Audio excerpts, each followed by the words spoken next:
नमस्कार, मी राहुल कुलकर्णी. एनडीटीव्ही मध्ये तुमचं स्वागत आहे. डॉक्टर शिप्रा उके आणि डॉक्टर शिवशंकर दास हे आता आपल्याशी जोडले गेलेले आहेत. तुमच्या दोघांचंही स्वागत आहे एनडीटीव्ही मध्ये. थँक्यू. थँक्यू. थँक्यू. ते अननोन लोकेशनला आहेत. I really don't know. बहुतेक सिक्युरिटी रिझनमुळे असेल. पण मी ह्या दोघांना का बोलवलं? तर साधारणपणे कारण मी तुमचं जजमेंट पूर्ण वाचलं. परवाच्या दिवशी ते जजमेंट मी वाचलं सुप्रीम कोर्टचं आणि काही प्रश्न माझ्याही मनात आले. परंतु साधारणपणे एक्सवरती जे पोस्ट केले जात आहेत आणि वेगळ्या पद्धतीनं सोशल मीडियामध्ये जी गोष्ट सर्क्युलेट होते त्याप्रमाणे 127 कोटीपेक्षा जास्त नुकसान भरपाईचा दावा तुम्ही दोघांनी जिंकलाय, असं एक साधारणपणे पोस्टमध्ये म्हटलं जातंय. तर हे प्रकरण काय? तर डॉक्टर शिप्रा उके आणि डॉक्टर शिवशंकर दास या दाम्पत्यानं त्यांच्या बौद्धिक संपत्तीचं नुकसान झाल्यामुळं न्यायालयामध्ये एक केस दाखल केली होती. या प्रकरणात प्रॉपर्टी म्हणजे केवळ घर, जमीन किंवा अन्य भौतिक मालमत्ता नसून त्यात बौद्धिक संपत्तीचाही, इंटेलेक्चुअल प्रॉपर्टीचाही समावेश असतो, असं निकालपत्रामध्ये म्हटलंय आणि ते मात्र बरोबर आहे. कारण मी खूप व्यापक पद्धतीनं ते सगळं निकालपत्र वाचलं. आता हे जे दोघं आहेत, हे दोघं दिल्लीच्या जेएनयूतले पीएचडी पदवीधारक आहेत. 2014च्या लोकसभा आणि विधानसभा निवडणुकीनंतर त्यांनी स्थानिक तरुणामध्ये सामाजिक राजकीय जागृती, socio political awareness among local youths ह्या विषयावर नागपुरात स्वखर्चानं संशोधन करण्याचं ठरवलं होतं. त्यासाठी त्यांनी दीक्षाभूमीजवळ असलेल्या लक्ष्मीनगर परिसरात भाड्यानं घर घेतलं. हा परिसर उच्चवर्गीय लोकांचा आहे, जिथे त्यांचं संशोधन सुरू होतं. परंतु त्यांचं असं म्हणणं आहे, की काही दिवसामध्ये शेजाऱ्यांच्या लक्षात आलं, की या संशोधनामुळे सामाजिक तणाव निर्माण होईल आणि मग काही त्यांचं साहित्य ते दोघंही घरामध्ये नसताना घराच्या बाहेर फेकलं आणि त्याच्यातनं हा कायदेशीर तिढा निर्माण झाला. परंतु आपल्या प्रेक्षकांच्या सोयीसाठी म्हणून साधारणपणे प्रेक्षक इंटेलेक्चुअल लेव्हलच्या बरोबरच एक असाही विचार करतात, की हे भाडेकरू आणि घरमालक ह्या दोघांच्या दरम्यानचा संघर्ष आहे, जो सुप्रीम कोर्टापर्यंत गेला. Is it correct? नो. चिप्रा. ये जो पूरा ही जी केस आहे भाडेकरू आणि घर मालक, ही जी केस आहे ही ट्रायल कोर्ट मध्ये आहे. आणि ही जी केस होती जी आता सुप्रीम कोर्टापर्यंत गेली आहे, ही कॉम्पन्सेशनची केस आहे. तर याच्यामध्ये विक्टिम्स वर्सेस स्टेट ही ती केस आहे आणि भाडेकरू जी आहे ती ट्रायल कोर्टात आहे. ते तर ट्रायल कोर्ट डिसाइड करेल. मग मला दोन गोष्टी सांगा. एक, ती घटना काय घडली होती? तुम्ही त्यांचं भाडं वगैरे देत नव्हतात का? एक. दुसरं, याच्यामध्ये अॅट्रॉसिटीचा मुद्दा कुठे आला? कारण माझ्या दृष्टीनं ह्या तुमच्या मुलाखतीतला सगळा व्यापक मुद्दा जो असेल, तो इंटेलेक्चुअल प्रॉपर्टी राईट आणि अॅट्रॉसिटी अंतर्गत असलेला ह्या प्रकरणातला जो न्यायालयाने सोडवलेला तिढा आहे. तर या दोन्ही प्रश्नाची मला उत्तर द्या, की तुमचं मुळात भांडण जे झालं होतं ते काही भाडं देत नव्हतात म्हणून झालं होतं का? घटना कशी घडली आणि अॅट्रॉसिटीचा संबंध कुठे आहे? हे बघा, हे कसं आहे ना, ज्या गोष्टी ट्रायल कोर्टमध्ये आहेत, म्हणजे घरमालक आणि आमचा जोही वाद आहे तो ट्रायल कोर्टमध्ये आहे, त्याबद्दल आम्ही बोलणार नाहीये. आम्ही फक्त कॉम्पन्सेशन वाली जी केस हायकोर्टामध्ये आणि नंतर मग सुप्रीम कोर्टामध्ये गेली त्याबद्दलच आम्ही बोलू. It will be decided by the trial court.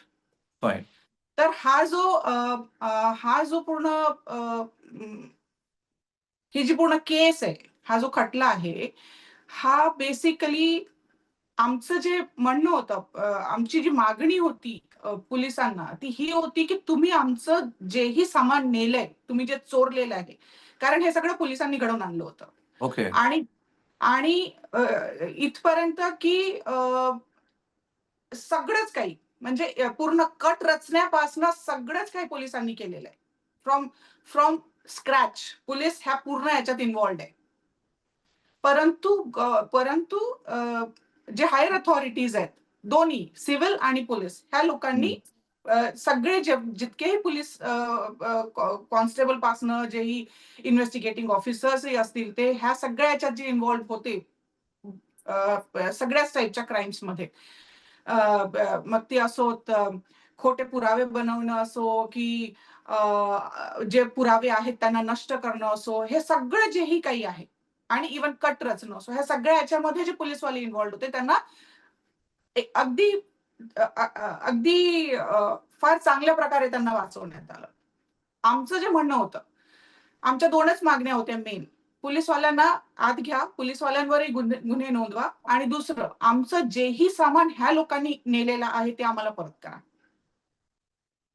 तर ही जी मागणी होती आणि जेव्हा की हे सगळं पोलिसांनी घडवून आणलेलं आहे, सगळं काही पोलिसांना माहिती आहे आणि सगळंच काही त्यांच्याचकडे आहे. आणि तरीही त्यांनी ते अजूनही त्यांनी आमचा लॅपटॉप दिला नाही. आणि कसं आहे ना, वेळेसोबत हे डॅमेजेस वाढत जातात. तुमच्या करिअरमध्ये गॅप असला, की तुमचं पुढचं करिअर थांबून जाते. तुम्ही करिअर परत सुरू करायसाठी ते शक्य नसते, की तुम्हाला तसंच सुरळीत तुमचं करिअर सुरू होईल. आणि जसं सर्टिफिकेट चोरून नेणं, पासपोर्ट चोरून नेणं, डेटा चोरून नेणं, लॅपटॉप चोरून नेणं, रॉ डेटा, प्रोसेस डेटा हे सगळं काही चोरून नेलं आणि त्याच्यानंतरही आम्हाला कुठलंच त्याला काय म्हणतो रिलीफ न द्यायचं. हे जे पोलिसांचं जी वागणूक होती, ती आमच्यासाठी खूप म्हणजे टॉर्चरस होती. आणि जो महत्वाचा मुद्दा इथे येतोय, की अॅट्रॉसिटीचा. Yes, atrocity. कारण त्यांनी आम्हाला घर सोडायलाच यासाठी सांगितलं होतं, की त्यांना जेव्हा आमची जात कळली तेव्हाच त्यांनी सोडायला सांगितलं. Okay. So Shivshankar, I have one question for you. दुसरा Okay. काही मुद्दाच नाहीये ना. दुसरा काही मुद्दाच नव्हता सोडून जायचा. तो की शिवशंकर घर मुझे सोड. बताइए कि why police would do so? और वहां तो मैं देख रहा हूँ कि अमितेश कुमार का भी नाम है इसमें। जो सुप्रीम कोर्ट में पिटीशन डाली है उसमें अमितेश कुमार का नाम है। वो इसलिए है क्योंकि हमने जो हाई कोर्ट में पिटीशन डाली थी, उसमें जी। अमितेश कुमार अपोजिट पार्टी थे, हमारे खिलाफ एक पार्टी थे वो। हम्म। इसलिए अभी महाराष्ट्र सरकार ने उनको हमारे साथ जोड़ के पार्टी बनाया। तो ये सरकार का डिसीजन है, लेकिन वो हमारे खिलाफ है और आज भी उनकी पोजीशन वही है, पुलिस की पोजीशन। वो तो जो क्राइम किए हैं पुलिस वाले आज भी खुले घूम रहे हैं। ये मेरा सवाल है कि लड़ाई शुरू हुई है जो जो ओनर है उसके साथ में, तो पुलिस आई है। मैं जहां तक जजमेंट मैंने पढ़ा है, तो जो शिप्रा भी कह रहे हैं कि पुलिस ने साथ मिलके किया, तो थोड़ा सा एलोबरेट करिए कि पुलिस इसमें आई कहां से, क्यों उन्होंने आपके जो ओनर थे उनके साथ में मिलके ये सब किया। नहीं, हमको अभी तक नहीं मालूम। हमको ओके। अभी तक नहीं मालूम कि पुलिस ने हमारे ओनर को यूज किया है या ओनर ने ओनर ने पुलिस को यूज किया, हमको नहीं मालूम। ये पुलिस हमारे घर में आई क्यों और हमारा डेटा लेके क्यों गई है, ये हमको नहीं मालूम। राईट. मी आपल्या ये वो प्रेक्षकांसाठी ये शिप्रा, मी आपल्या प्रेक्षकांसाठी अगदी सुरळीत करून सांगतो. घटना अशी आहे की तुम्ही संशोधनासाठी आलात, नागपुरात राहिलात, उच्चवर्गीयांचं ते घर आहे. त्या ठिकाणी तुम्ही भाडे करारावरती राहिलात. असेल भाडे करार किंवा नसेलही. आणि जेव्हा तुम्ही प्रत्यक्षात तिथे नव्हता, तेव्हा कुठल्यातरी डिस्प्यूटवरून, पण घरमालकाचं असं म्हणणं आहे की तुम्ही भाडं देत नव्हतात. तर त्या डिस्प्यूटवरून तुम्ही घरी नसताना तुम्ही जे काही संशोधन केलेलं, ह्या तुमच्या ज्या संशोधन प्रकल्पासाठी तुम्ही आलेला होतात, socio political awareness among local youth, ते सगळं मटेरियल हे तुम्ही घरी नसताना घराच्या बाहेर फेकलं. बरोबर आहे? बरोबर. हां. आणि ह्या सगळ्या प्रक्रियेमध्ये पोलिसांनी त्यांना मदत केली, हेही बरोबर आहे? हाँ, वो तो वही बताएंगे कि पुलिस ने मदद की है या या फिर क्या नाम है, पुलिस ने खुद ही कट रचा है और घर मालिक ने मदद किया है। ओके। नहीं, मैं इसलिए क्योंकि आपके पिटीशन में खुद कहा गया है कि पुलिस और जो ओनर थे वो हैंड इन ग्लो थे। उन्होंने यस। सब मिलके आपके खिलाफ ये एक कट रचा है। तो मैं इनिशियली जिनके खिलाफ ये हुआ है, तो वो तो ये ज़रूर जानना चाहेंगी कि ऐसा क्यों किया पुलिस ने, कि why? What was the intention? Whether they don't want to हमारे publish this social political awareness among local youth publication anywhere, whether they feel कि ये कुछ आगे जाके हमारे लिए मुसीबत खड़ा कर सकता है। ऐसा क्या था उस पब्लिकेशन में? ये देख देखिए, इसमें बरं. हमारे कुछ एप्रीहेंशंस हो सकते हैं। Okay, fine. हं, और जो एप्रीहेंशंस हैं वो ये हैं कि हम वहाँ एक्टिव थे, हं. यूथ को हम सेंसिटाइज कर रहे थे, एजुकेट कर रहे थे। ओके. वो शायद कुछ लोगों को पसंद नहीं आ रहा होगा। और हमारा जो एक रोहित वेमुला का केस हुआ था, एक हं, आत्महत्या किया था स्टूडेंट हं. ने।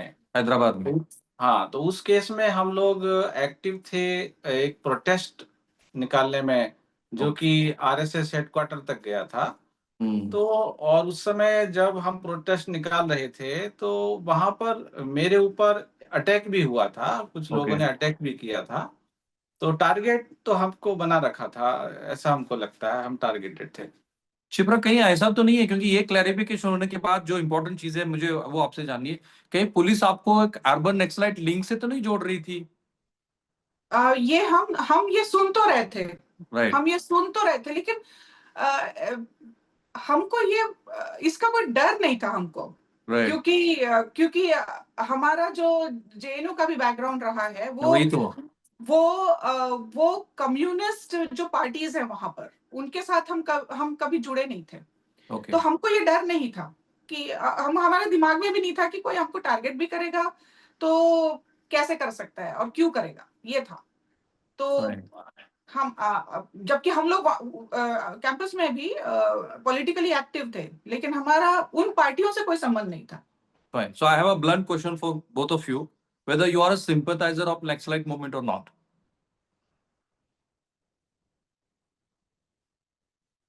Shivshankar. No, we will not give answer to this. Fine. तो अभी मुझे आगे जाना है। मुझे बताइए कि इंटेलेक्चुअल प्रॉपर्टी का जो मामला है उसको आपने कैसे जोड़ के देखा, फिर कोर्ट ने कैसे माना, और चूंकि सुप्रीम कोर्ट ने माना है, मुझे वो बहुत इंपॉर्टेंट चीज लगी कि आपकी प्रॉपर्टी जो फिजिकल आप इस्तेमाल करते हो, जो भौतिक होती है, उससे जोड़ के भी इंटेलेक्चुअल प्रॉपर्टी माना है कोर्ट ने। ये सबसे बड़ी बात है, ये मुझे थोड़ा विस्तार से बताइए। देखिए, किसी भी जी। रिसर्चर के लिए सबसे इंपॉर्टेंट होता है उसका स्टडी। और वो जहां से शुरू करता है, उसके बहुत पहले से बहुत सारी चीजें उसके दिमाग में चल रही होती है।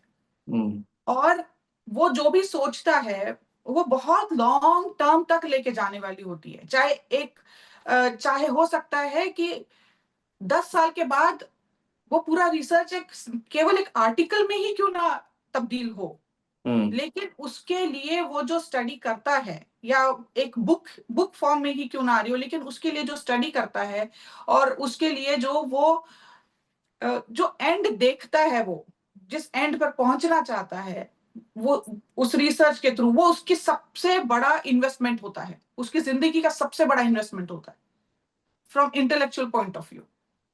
तो तो ये बहुत और जो हमारा जो काम था वो पहली बात तो वो किसी इंस्टीट्यूट से जुड़ के हम कर नहीं रहे थे, वो हमारा अपना प्रोजेक्ट था। ओके।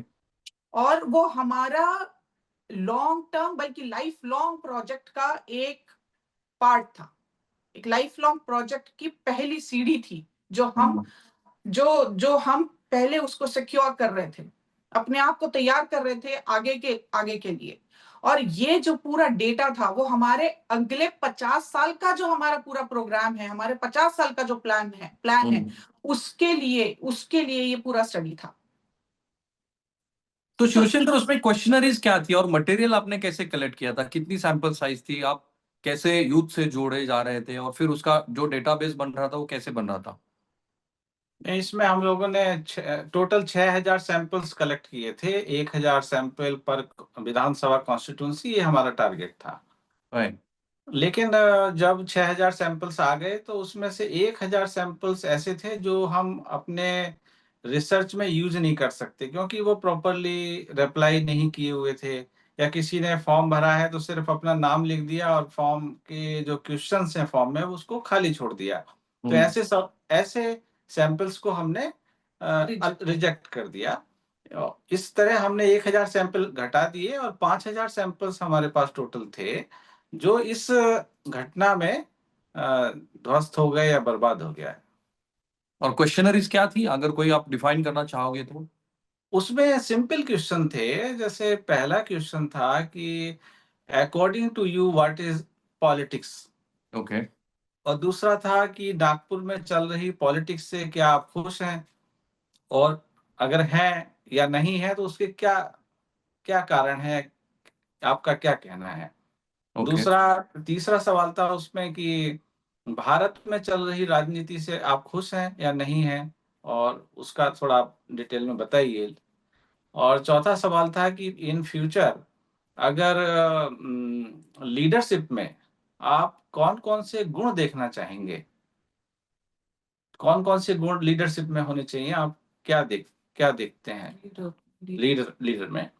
और एक सवाल था कि जब आप वोट डालेंगे, तो वोट डालते समय आप क्या चीज़ ध्यान में रख के वोट डालते हैं? और लास्ट हमारा सवाल था कि अ, वो र कौन से प्रॉब्लम्स है जिसका सॉल्यूशन पॉलिटिक्स है, पॉलिटिक्स किन किन प्रॉब्लम्स का सॉल्यूशन है। तो उसमें उसमें हमने उस क्वेश्चन को 4 इसमें डिवाइड किया था, लोकल, स्टेट लेवल, मतलब local problem, state level problem, national problem और इंटरनेशनल प्रॉब्लम। तो इसमें मतलब इंटरनेशनल प्रॉब्लम्स में कौन कौन से प्रॉब्लम्स हैं, नेशनल प्रॉब्लम्स में आपके हिसाब से कौन कौन से प्रॉब्लम्स हैं जो पॉलिटिक्स के द्वारा सॉल्व किए जा सकते हैं, लोकल प्रॉब्लम्स आपके क्या है, और स्टेट लेवल के प्रॉब्लम्स क्या है। पण मग शिप्रा मला सांगा, हे जे प्रश्न आहेत, जिथं संघ मुख्यालय आहे, त्या संघ मुख्यालयातल्या साधारण उजव्या विचारसरणीला चॅलेंज करणारे हे प्रश्न आहेत, असं अथॉरिटीला वाटलं का? एक. आणि दुसरा प्रश्न होता, की आत्ता जी देशात चाललेली राजकीय व्यवस्था आहे, त्याबद्दल तुमचं काय मत आहे? आपल्याला सगळ्यांना माहिती आहे, की सर्वसाधारण धारणा अशी आहे, की सगळ्या व्यवस्था ह्या कॉम्प्रोमाईज झालेल्या आहेत. तर त्याच्या अनुषंगाने हे प्रश्न असल्यामुळे पुढे चालून तुमच्या ह्या प्रश्नावलीचा अनरेस्ट क्रिएट करण्यासाठी उपयोग होऊ शकतो, असं काही वाटलं का पोलिसांना? मला वाटतं की जर त्यांना काहीही वाटलं असेल, जी. ठीक आहे, त्यांना काहीही वाटो, प्रश्न तो नाहीये, त्यांनी रेड घातली आमच्या घरी, त्यालाही आमचं ऑब्जेक्शन नाहीये, जर हं. त्यांनी ते properly okay. Legal process implement करून त्यांनी जर केलं असतं, तरीही आम्हाला कुठलंच ऑब्जेक्शन नव्हतं. ही रेड कम्प्लिटली इल्लीगल होती. कुठलंच प्रोसेस फॉलो केल्या गेलं नव्हतं. कुठलंच रेकॉर्ड त्यांच्या बुक्समध्ये केलेलं नाहीये आणि ह्यांनी सरळ लॉक तोडून काही खोटे एव्हिडन्स तयार करून त्याला बेस बनवून लॉक तोडलं आणि ही जी आमची संपूर्ण संपत्ती आहे ही घेऊन गेले. ओके. पण और मग तुम्हीच हां, ओके. Go ahead. और ऐसा नहीं है कि हम ही बोल रहे हैं, ये तो पुलिस डिपार्टमेंट खुद बोल रहा है। उसने अच्छा. डिपार्टमेंटल इंक्वायरीज की हैं पुलिस डिपार्टमेंट ने।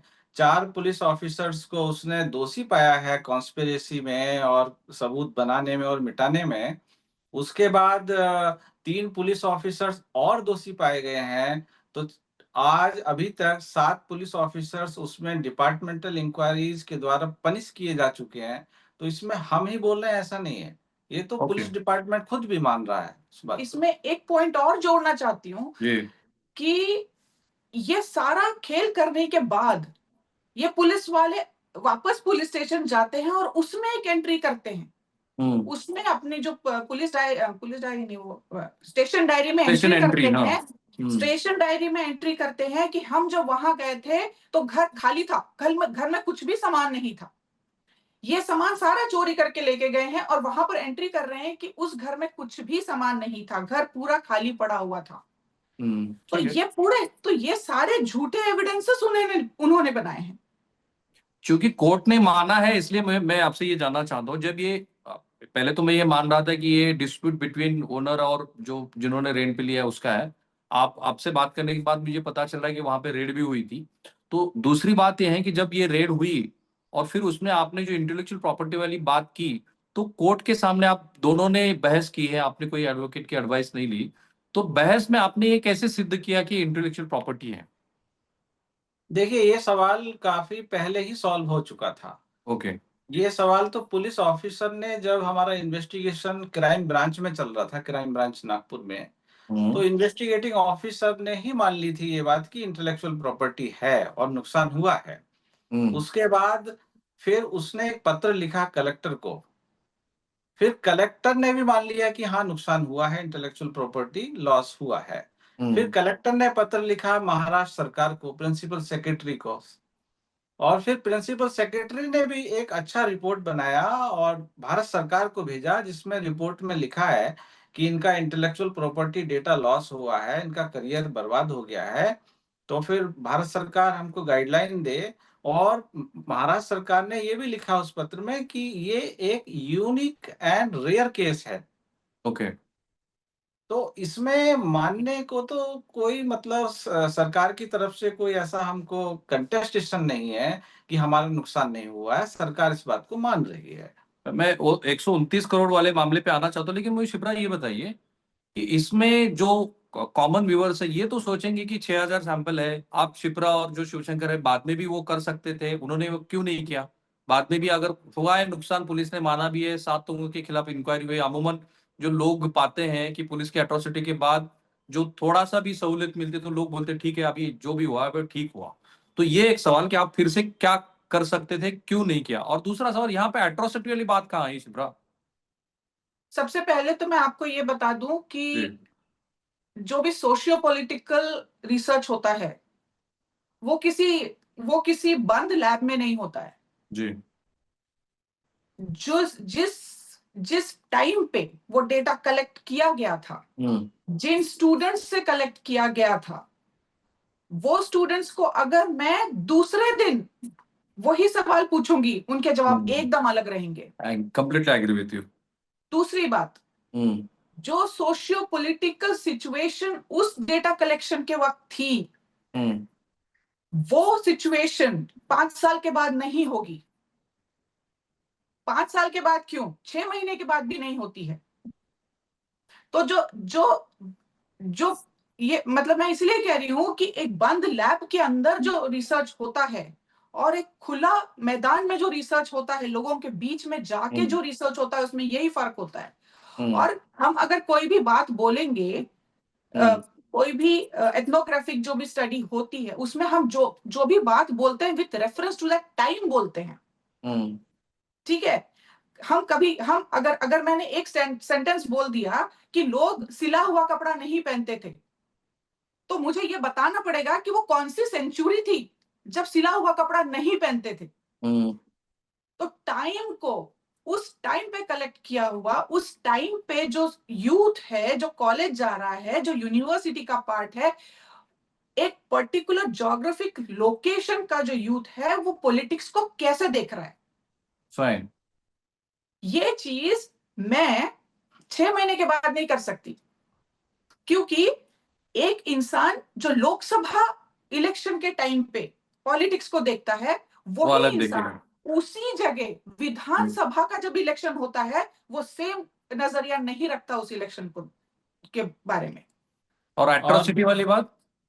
हाँ, एट्रोसिटी का ऐसा है कि जब पहली कंप्लेन हमने दिया पुलिस में, तो उसमें हमने आरोपी बनाया घर मालिक को, क्योंकि घर मालिक से जब हमने बात किया तो उसने हमारी बात को आनाकानी करने की कोशिश किया। जब हमने पूछा ताला टूटा है और घर में सामान है या नहीं है हमको मालूम नहीं, तो ये आनाकानी देखते हुए हमने उसके खिलाफ रिपोर्ट लिखाई। और उसकी वजह और भी थी कि उससे हमारा कास्ट को लेके झगड़ा चल रहा था बिल्डिंग में।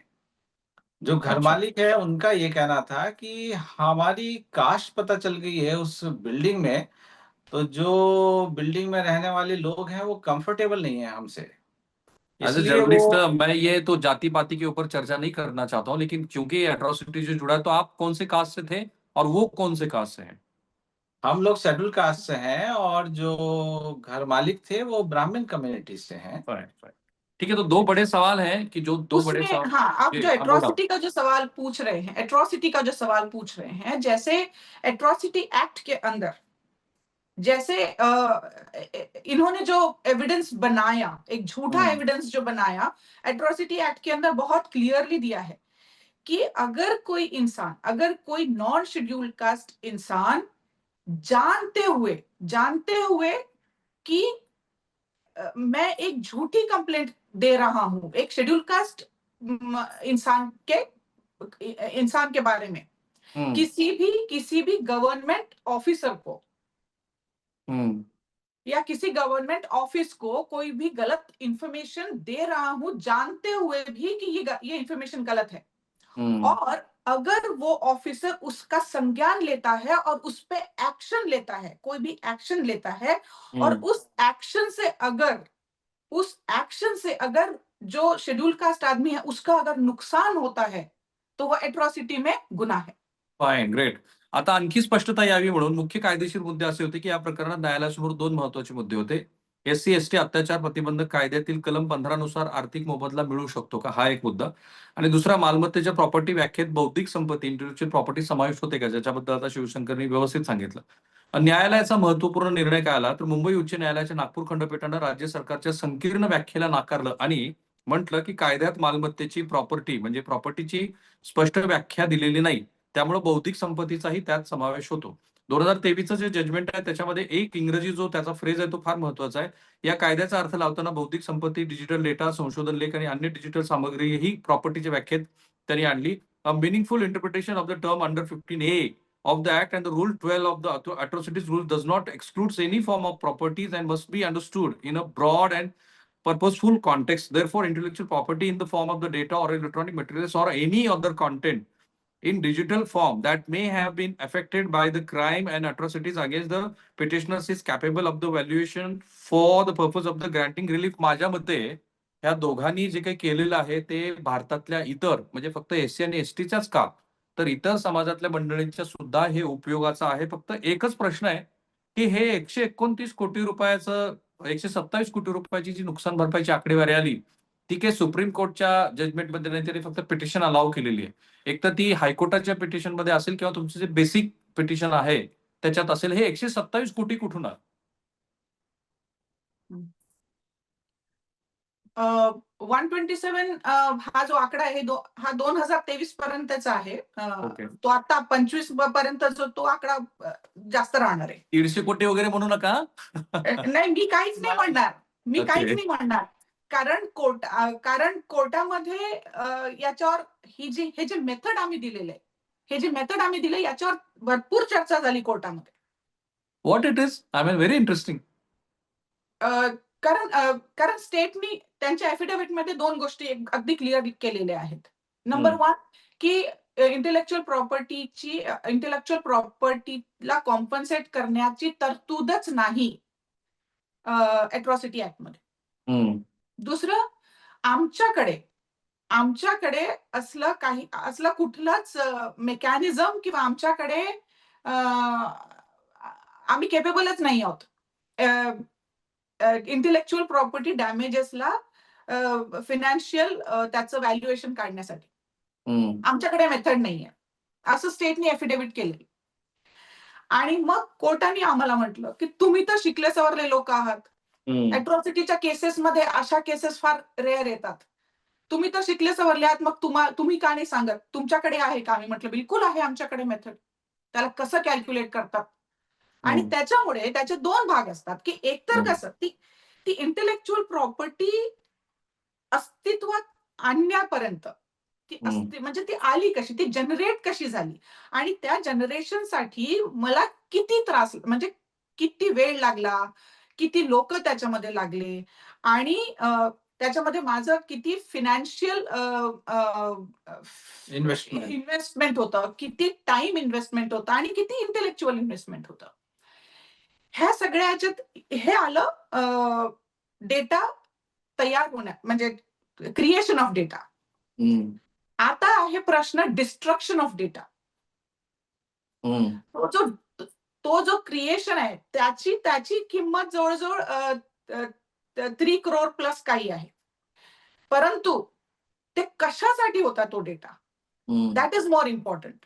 आणि त्याचं जे मेन हे होतं ती होती आमची इन्स्टिट्यूट जी आम्ही बनवत होतो आणि तो प्रोजेक्टच मोठा होता. तर हा डेटा नष्ट झाल्यामुळे ते इन्स्टिट्यूशन अस्तित्वात येणं कठीण झालं. आणि त्याच्यामुळे तो झाला मग एक्सटेन्सिव्ह त्याची इंट्रिन्सिक व्हॅल्यू मग निघेल की त्याचं जे नुकसान आहे. आणि अॅट्रॉसिटी ऍक्ट मध्ये ते केवळ डॅमेजेस नाही म्हणजे ते लॉसलाच नाही मोजत, तर त्यांचं अगदी क्लिअर आहे एक्सटेंट ऑफ लॉसेस म्हणजे लॉस आणि त्या लॉस पासनं झालेलं जे आणखी नुकसान आहे त्याचं एक्सटेंट काय आहे त्या लॉसमुळे. म्हणजे एखाद्या व्यक्तीचा समजा एखाद्या शेड्यूल कास्ट व्यक्तीचा मर्डर झाला एखाद्या घरी, तर त्याच्या मृत्यूमुळे त्या पूर्ण फॅमिलीवर काय परिणाम होतो. तर हे सगळे त्याचे एक्सटेन्शन्स आहेत. तर हा डेटा नष्ट झाल्यामुळे काय माझं नुकसान झालेलं आहे, that is the extent of that loss.